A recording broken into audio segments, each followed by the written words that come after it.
maganda umaga po sa inyong lahat at narito na po tayo sa ating pinakaabangang programa ng Before Lunch.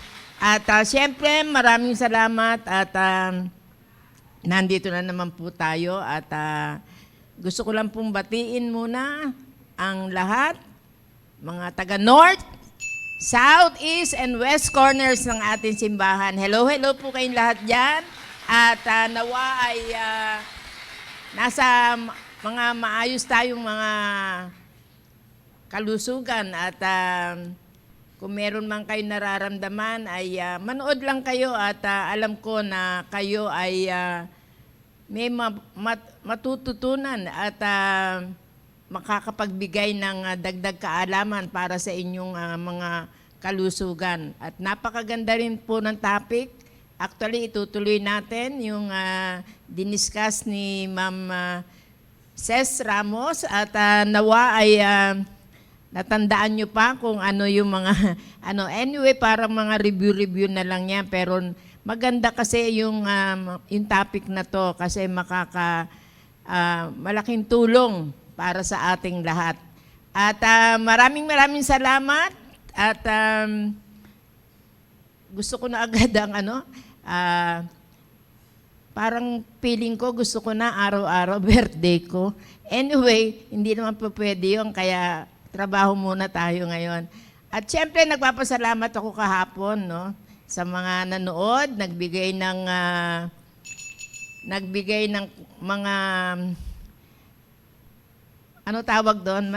Word na makakapag-describe sa akin. Sa totoo lang, nung nire-review ko o nire-replay ko po, ay talaga namang umiiyak pa ako. Kasi para bang, feeling ko, yung marami palang nagmamahal sa akin. Parang ganon, oo. Kaya maraming salamat at ganon din, nagpapasalamat din ako dahil naging maayos ang aming couple fellowship ng Central South Family. At siyempre, nandun yung extension ng aking birthday celebration at talaga namang tuwan-tuwa din. Doon ako lalong naiyak din kasi basta ganito na palang edad, ay madali ka nang lumuha. Dati mahirap akong paiyakin eh. Kasi para bang ang feeling ko, napaka-strong ko, no? Parang umiiyak lang lalaki. Oo, parang ganon. Kasi mga kaklase ko noon, madalas kong paiyakin. At anyway, hindi naman yon. It so happen lang, may mga lalaki lang talagang iiyakin. At meron din naman babaeng hindi iiyakin. Oo. At marami ring salamat at naging maayos nga ang aming fellowship at nawa ay sa bagay matagal na naman mauulit yun. Parang every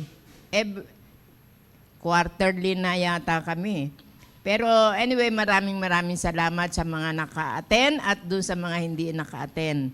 At hope na nyo na lang, panoorin nyo na lang yung video or mga pictures para parang nando na rin kayo. At maraming salamat at gusto ko ring pasalamatan yung mga isasarado ko na, i-erase ko na. Sobra pa lang kasi umaapaw pa rin ang aking kasiyahan dahil marami pa rin nagbigay po ng regalo.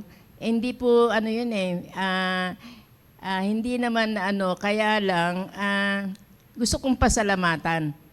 Kayo na nakakaalam lahat at may mga surprises pa, lalo na gustong tawag dito, hindi maagang nakabati yung anak ko pero dadaanin na lang niya sa surprise. Kaya maraming salamat at hini po siya ng Panginoon at hihipuin pa. Yung mga kapatid ko ay talaga rin namang nagsabi rin sila na magpapadala ng regalo. At doon sa mga hindi pa rin nagbigay, tumatanggap pa rin po ako hanggang June 7. Oo. Hanggang June 7 lang pag, yung 6-6 na lang ng Lazada. Anyway, maraming salamat at gusto ko na agad batiin ang mga lahat ng mga area leaders. Hello kayong lahat dyan. At gusto ko rin i-announce na may nanalo kahapon. Kasi sabi ko, sino man ang mag-greet sa akin na mga area leaders ay meron silang 100 peso load.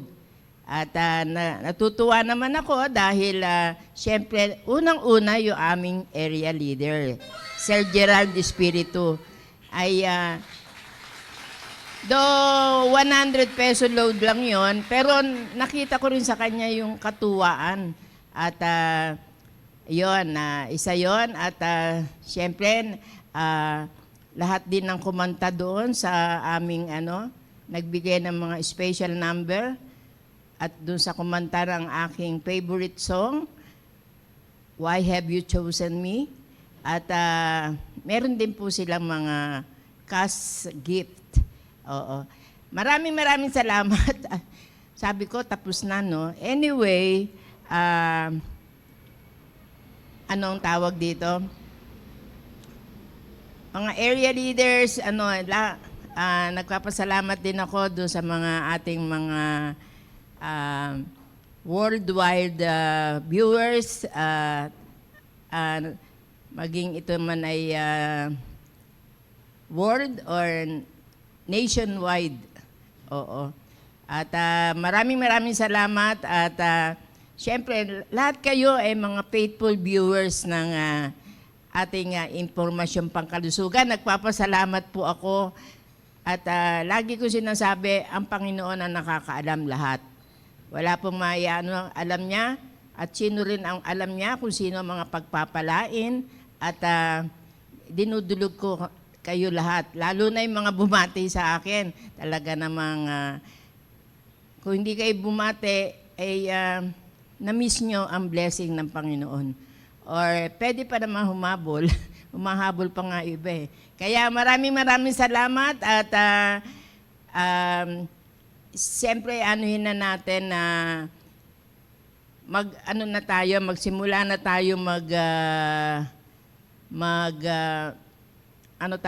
mag-greet o magbati ng mga viewers natin.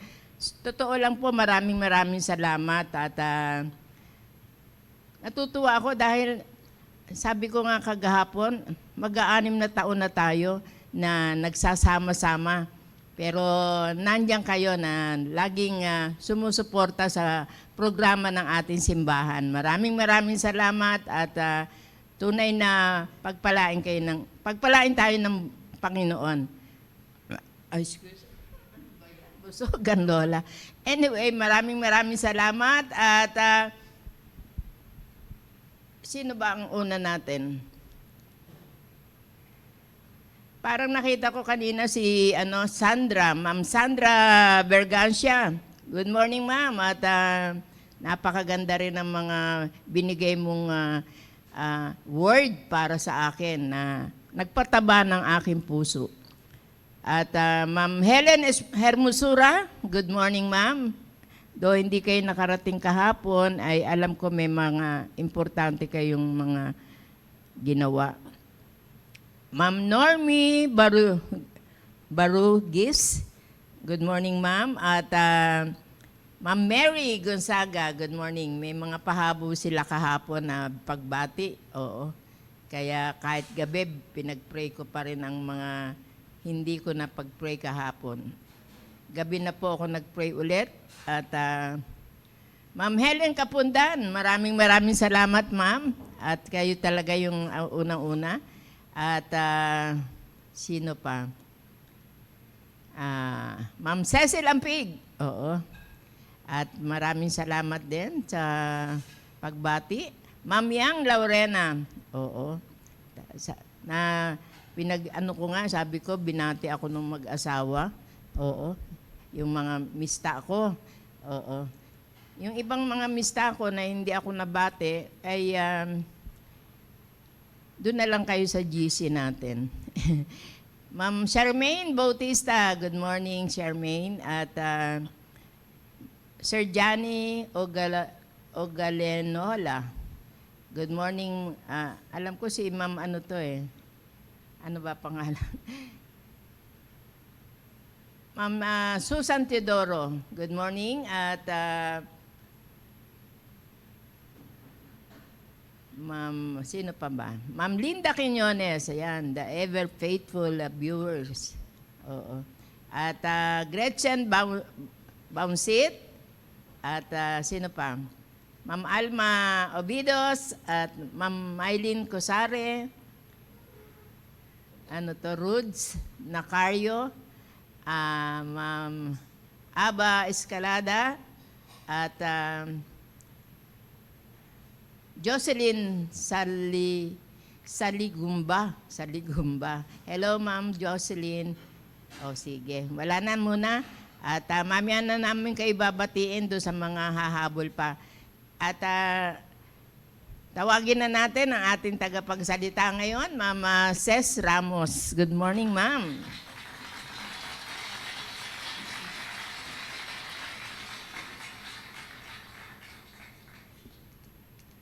Good morning po sa lahat. Happy Friday. At salamat muli sa Panginoon. Tayo ay muling nakabalik na medyo hindi ako na-late ngayon. Ayan, inagahan na natin yung alis. At salamat muli sa Panginoon dahil muli tayong makakapag-share ng karugtong ng ating last week na topic. No? At salamat muli sa mga viewers namin na patuloy at lagi talaga sumusubaybay at nag-aabang, di ba?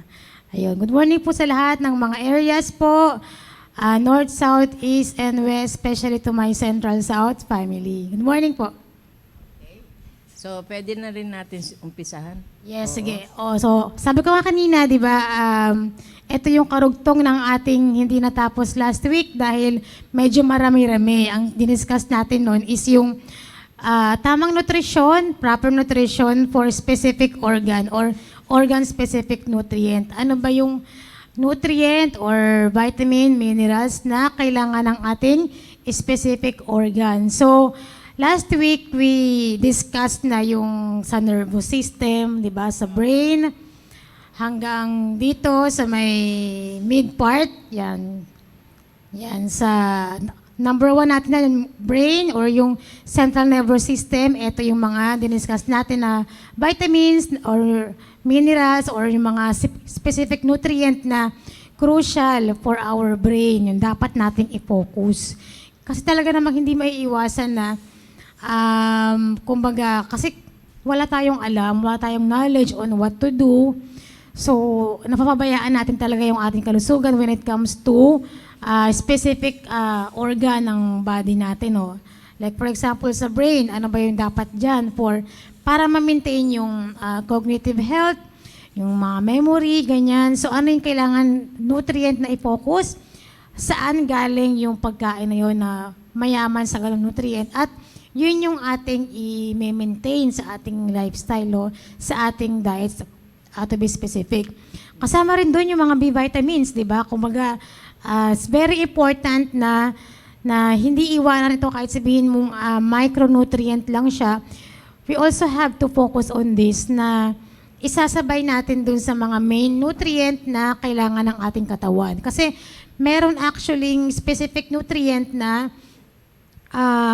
na-absorb well by combining it with other nutrient, other vitamin or minerals. So they work hand in hand. Hindi lang focus sa puro protein lang, di ba?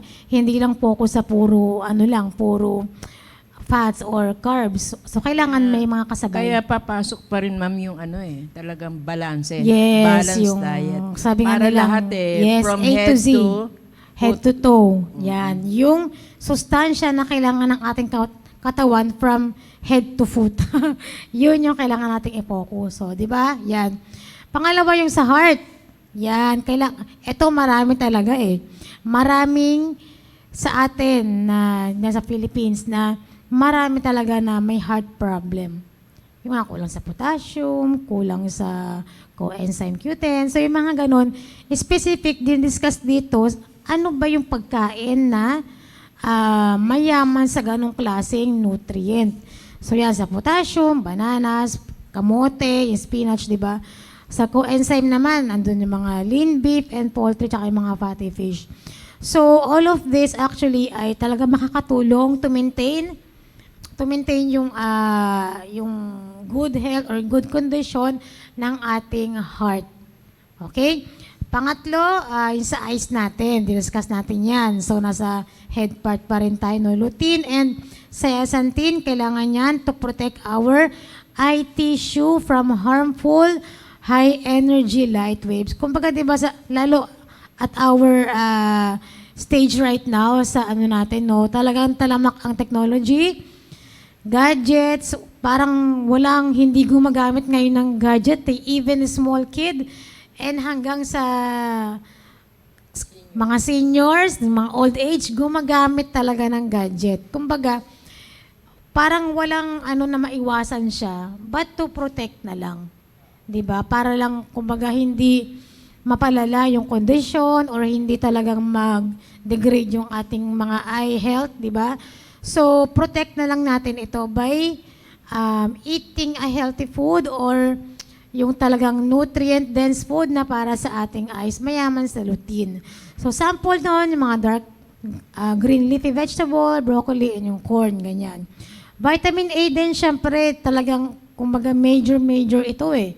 Pagdating sa eye health, kailangan okay ang ating vitamin A intake. So, for retinal function naman ito.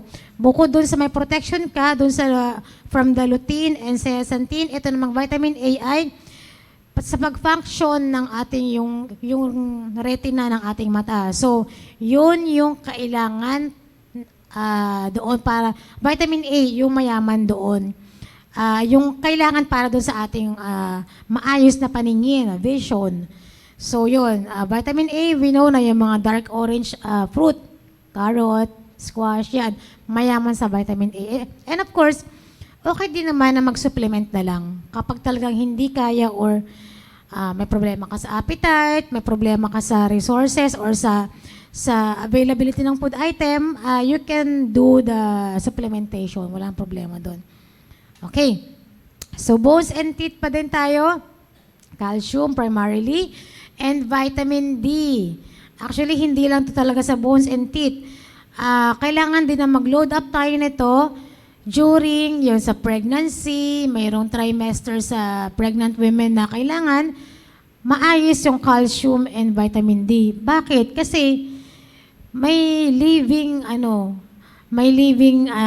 sa katawan natin, sa tiyan natin na kailangan ng dobleng supply ng calcium and vitamin D para sa atin mismo at para dun sa batang lumalaki sa atin sa napupunan. So, kailangan taga mag-load up. Not just for bone health and teeth health, so kailangan din ng specific na condition ng ating life stage na maglo-load up tayo ng calcium and vitamin D. Kasi mag-aagawan kayo ng sustansya ng baby mo sa loob eh. So, kung dapat nag-take ka ng 50 mg, kailangan maging 100 mg, ganyan, parang ganon. So, you have to double it up. Or depende sa recommendation ng doctor kung gaano karami yung kailangang i-load up or i-take na ganitong klaseng vitamins para hindi ma-sacrifice yung ating bone health tsaka yung teeth natin na hindi hindi masira or hindi mawalan ng function over time. Kailangan enough yung supply ng ating calcium. Primarily, makikita yan sa mga dairy products. Yan yung number one source ng calcium, dairy products. But of course, hindi lang yun. Mga fortified plant-based milks and sardines, mayaman sa calcium yan. And of course, for vitamin D kasi, mas ma-absorb mo yung calcium kapag ipapartner mo siya sa vitamin D. Which is, ang mayaman dyan is yung pag-expose sa sun.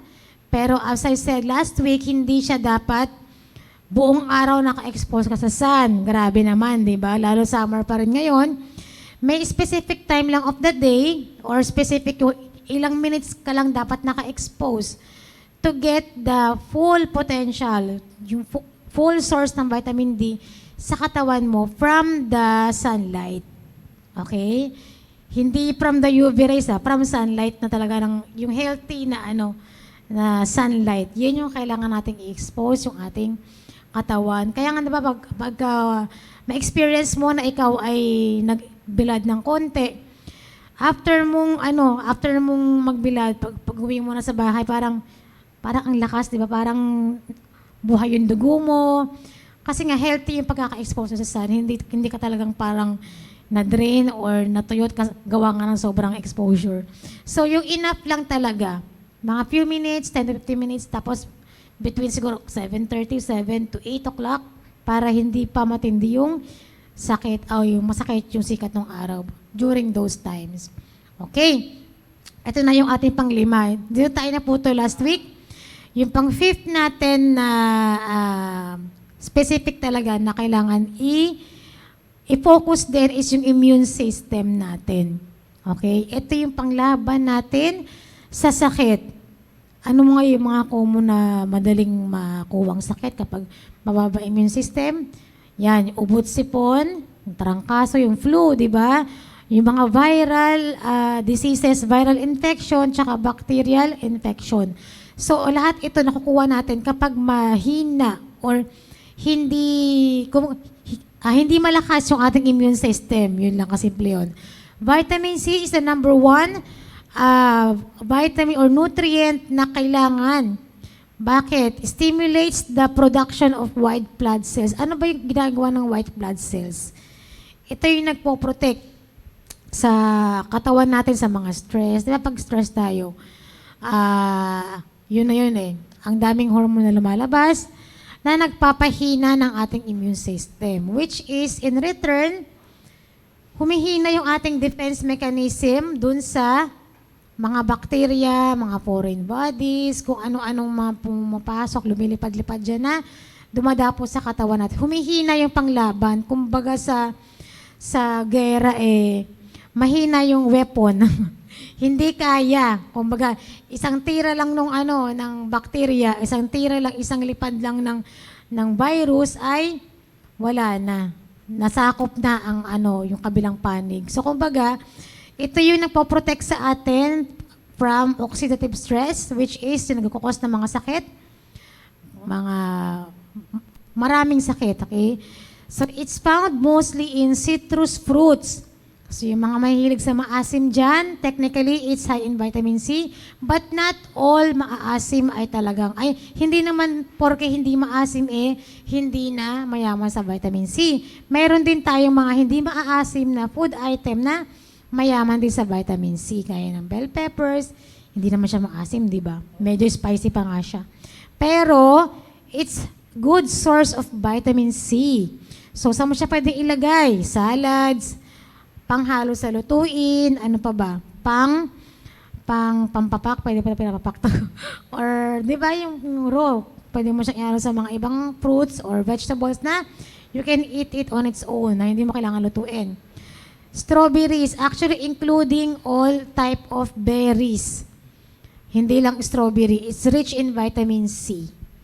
Okay, so load up din yan. So magmula doon sa number 1 hanggang number 5. Basically, kainin mo lang siya on a daily basis. Mag-focus ka lang doon sa variety, colorful, and of course, tamang quantity ng kain. Hindi nga, variety nga, pero sobrang konti naman, parang piraso lang kinakain mo. Di ba? Maraming klase, pero hindi enough yung dami. So, useless din siya. It has to be yung good quality, good quantity, and tamang oras ng kain. Doon pa rin tayo babagsak. Hindi tayo babagsak doon sa mag-i-skip ng meal or magbabawas ng ganito, mag-aalis. Ipa-focus yung ganito. So, hindi. Kailangan balance at talagang variety. Meron tayong niyan. May guide na tayo May carbs dapat, diba? May protein dapat, may fats dapat. Andun na yung guide natin. At syempre, bukod dun sa guide na yun, tinuturo din natin yung saan mo siya makukuha. So, talagang very blessed tayo na may ganun tayong programa, diba? Number 2, pampalakas ng resistensya rin, ang immune system ay yung zinc. Bakit? Crucial for immune cell development and function. Grabe no yung zinc, no? Binabasta-basta mo lang na, ay, hindi ko naman kailangan yan.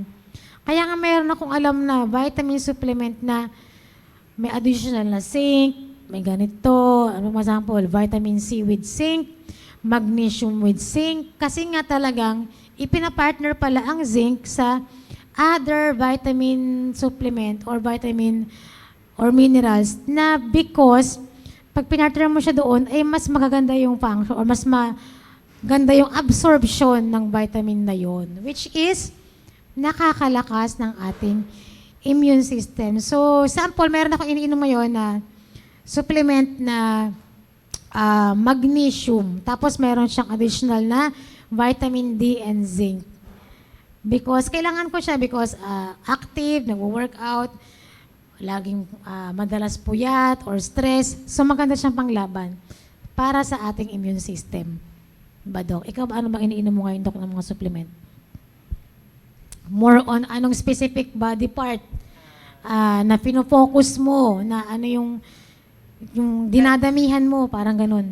Ako kasi ngayon, ang paniwala ko, more on sa pagkain. Oo. Ayoko ng mga supplement. So meaning, kumbaga, kaya mo siyang kunin on the Oo. food itself. Pero, di ba, merong time sa buhay mo na umiinom ka ng supplement. During what time, Dok? Kapag Morning. hindi. Anong state ng buhay mo na kailangan ko mag-supplement? Yung pag inuubo ka? Pag may flu. Oo, di ba? Oo. Oo. Pag yung feeling mo parang atching ka na ng atching or feeling mo pasimula na yung ubot sipon, yan, nagdulog tayo ng vitamin C, tama, Dok? Oo. Di ba? Ayan. Ginagawa nila minsan na ano to, therapeutic. Pero hindi mo alam, dapat preventive din siya, di ba, Dok? Ayun. Ayan, may sinasabi sila dyan na, ano yung sabi ni Ma'am Nelia? Selene Plus ba yan? Yun, Selene Plus, ano na yan? Vitamin C, I think ito, vitamin C na may zinc. Oo. Yung sa akin naman, magnesium with zinc, tsaka vitamin D. Kasi, yung tatlong yun, pag combine mo, mas maganda yung effect. Ganon siya. So, para sa immune system din siya. Okay? Ayan na. Number 6, liver and blood. Diba? Ito yung, kumbaga, kasi nga, diba, yung pag-filter ng mga sa blood, sa liver nangyayari yan eh. Yung mga toxins sa blood, so sa liver siya nangyayari. Vital sa ating blood health at liver health yung iron. Bakit? For the formation of hemoglobin, which carries oxygen throughout the body. Imagine mo na lang kung walang oxygen or kulang yung oxygen sa body natin. Ano kaya mangyayari? Okay, yan. So, kumbaga, parang ano lang to, kulang yung, sabihin natin na dapat 100%, ang nagawa lang is 50%. So, hindi maganda yung resulta. Kasi, hindi full, hindi optimal yung mabibigay mong result, di ba, Dok? Kasi nga, kulang yung in-input mo eh. So, yung result mo, syempre, hindi rin optimal. Hindi mo na-meet yung 100%. So, same as with this, kailangan natin ng iron para sa formation ng hemoglobin kasi yung hemoglobin na yan, nag-carry ng oxygen throughout the body. Kaya nga, di ba, may mga blood test tayo, di ba? Check yung kapag medyo bumababa yung ganito, yung BP or yung humihina yung pag-function ng natin, ng lungs, ganyan. Bina-blood test. O, bakit ganun yung nangyari sa kanya? Ang baba pala ng hemoglobin, kulang pala, or hindi enough, or pag chinek mo yung CBC niya, doon siya malalaman yung complete blood count, malalaman mo yung hemoglobin content, kung normal, mababa, or sobrang taas. Okay? Available in red meats. Ayan, kakain tayo. Dapat kakain pa rin tayo ng karne. As long as hindi pa bawal ang red meat, it's a good source of iron. Actually, pwede rin yung mga yung mga internal organs, mayaman sa sa iron yan. Yung dark green leafy vegetables din. Kung ayaw mo kunin sa animal source, pwede mo siyang kunin sa plant-based, mayaman doon yung mga lentils, spinach, tsaka yung other dark green vegetables. Mayaman din yun sa iron. Mga talbos-talbos. In short, Doc, yung mga talbos ng kamote, talbos ng ganito. Lahat ng talbos, pwede natin yang isama sa ating diet to get enough iron. Merong iba talagang hindi kaya at nirekomendahan talaga ng doktor na mag-supplement. Marami naman tayong mga supplement for iron. Bukod sa kumakain ka na ng natural source from the food, sabayan natin siya ng supplementation. Lalo kung big dosage or kailangan mo talaga ng mas marami. Kasi merong iba, twice yung kailangan kumpara sa normal na tao, di ba? Kasi nga meron siyang health condition that needs more calcium. Sabihin natin, let's say 100 mg yung normal. Kailangan mo 150. Kasi nga, may kinokorrect dun sa health mo. That's why kailangan yan. Di ba nga kapag sa blood health, kapag iron ang kulang, ano nangyayari? Nagkakaroon ng mga blood-related diseases. So yun yung nagagawa ng iron sa ating katawan. To prevent also yung iron deficiency sa katawan, at the same time yung mga blood-related diseases. Kasi nga, kulang tayo sa hemoglobin. Okay? Next natin na nutrient para sa liver health and blood health, choline. Ayan. Ano ba yung ginagawa ng choline sa ating katawan? It supports liver function by aiding in the transport of fats and cholesterol out of the liver. Saan ba napupunta yung excess fats na kinakain natin? Kaya nga, di ba? Lagi tayo nire-remind, umiwas sa mga matatabang pagkain. Fatty foods, definitely ay sinisynthesize yan, pinaprocess yan sa ating atay. Kaya nga, di ba, pag sinabing alcohol intake, liver ang tinatamaan kapag basically sa mga favorite ang alcohol, di ba, ginagawang tubig, ginagawang daily nilang alcohol. Most likely or most of the time, ang nagiging sakit nila ay liver-related diseases. Kasi nga, high fat intake, high cholesterol intake leads to liver diseases. Worse pa yan kung liver cancer, di ba? So, yun hindi lang ito sa alcohol, hindi lang ito sa pag-inom-inom ng alcohol.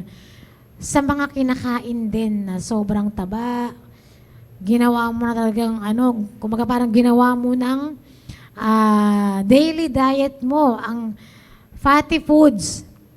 Di ba? Hindi lang ito hindi mo na kumiinom ng alak, hindi ako lasenggero. Pero ang lakas mo kumain ng fatty foods. But wag ka na magtaka kung bakit meron ka ngayong liver disease. Kasi nga doon siya pinaprocess. So imagine mo na lang kung ang kailangan mo lang is 100 grams or sabihin natin ganito lang 50 grams lang. Tapos lumulod ka ng 500 grams. Biruin mo gaano mapapagod yung liver natin para sa pag-process ng fat. Tapos manginginom ka pa. 'Di ba? Wala na.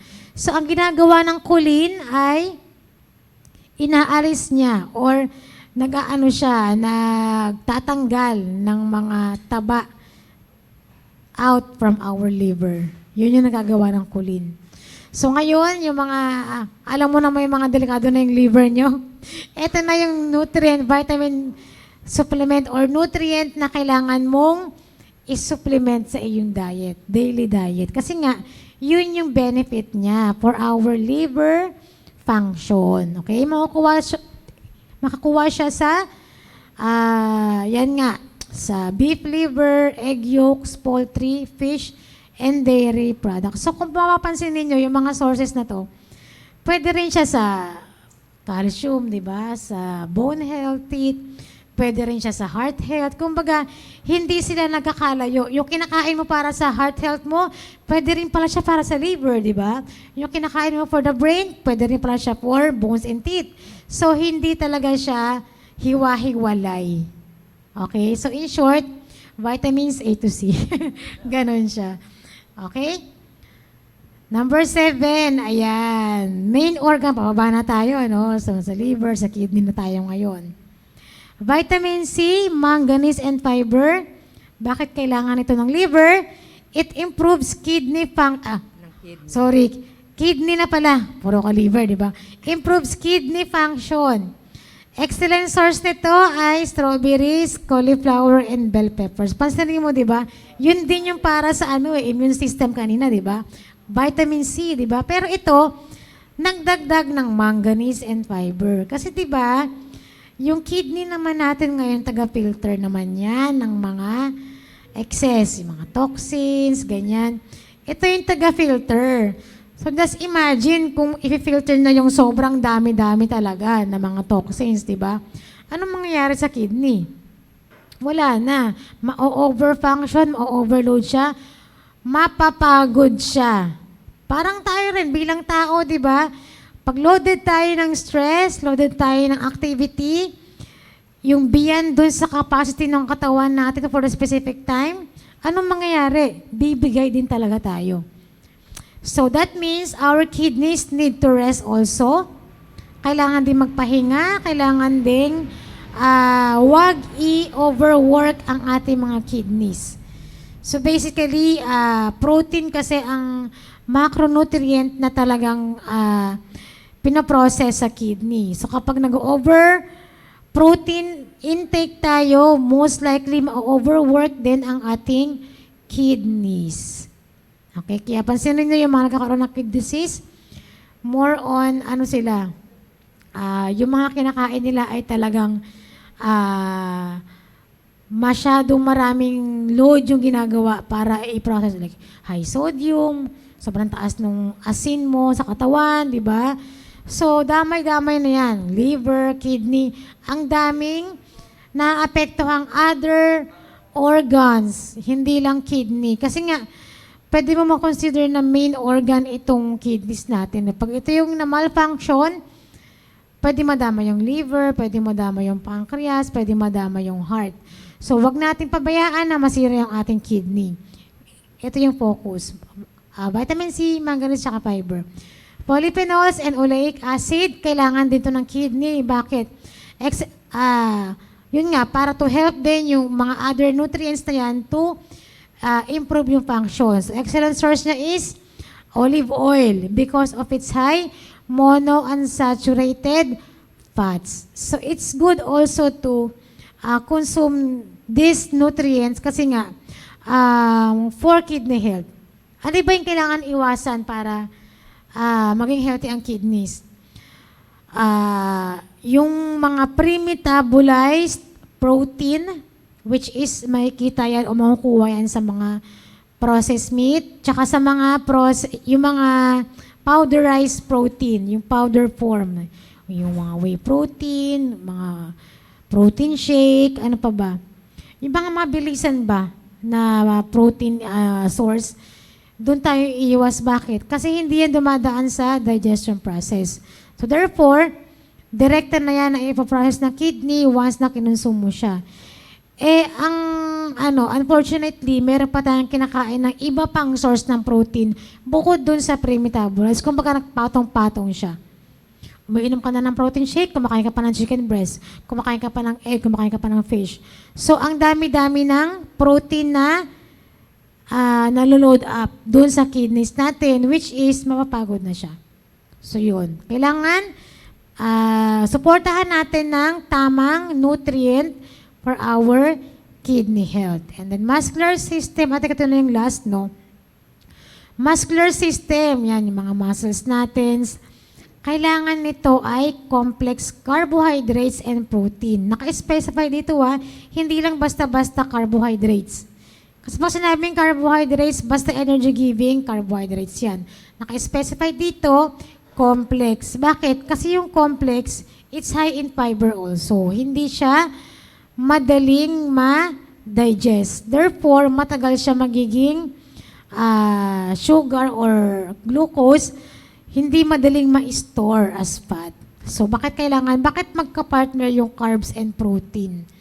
Itong dalawa kasi mag-partner ito, kailangan ng carbohydrates para ma-spare yung protein from using up as energy source. Kailangan naman ng protein para yung carbohydrates mo for specific energy source siya. Hindi siya, para yung muscles mo, hindi magamit yung carbs mo for muscle building. Dapat kasi protein ang may trabaho noon. Kumbaga, may kanya-kanya silang responsibility sa ating katawan. Hindi mo pwedeng gamitin yung protein as your energy source kasi magkakaroon ka ng muscle wasting. Hindi mo naman pwedeng gawing energy source yung protein mo kasi hindi mo naman pwedeng gawing carbs yung protein mo kasi nga kung gusto mong mag-load yung muscles mo, hindi enough yung carbs lang. So they work hand in hand itong dalawang to. To avoid muscle cramps and fatigue. Di ba nga pag nag-workout tayo or active tayo, sinasuggest namin na kumain ka bago ang any physical activity. Kasi may gumagawa empty stomach or wala talagang So, saan mo kukunin yung source of energy mo? Sa glycogen, so sa muscles, di ba?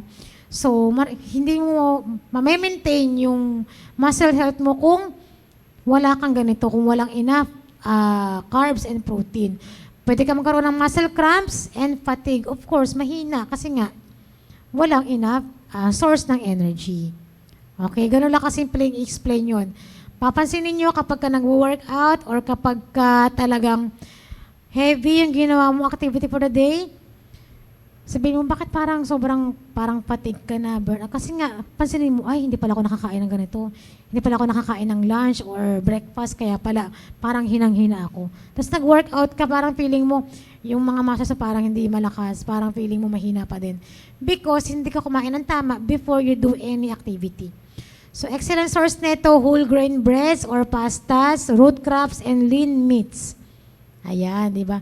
Pagkakain tayo ng protein, piliin natin yung low in fat. Mga lean, basically walang taba. Okay?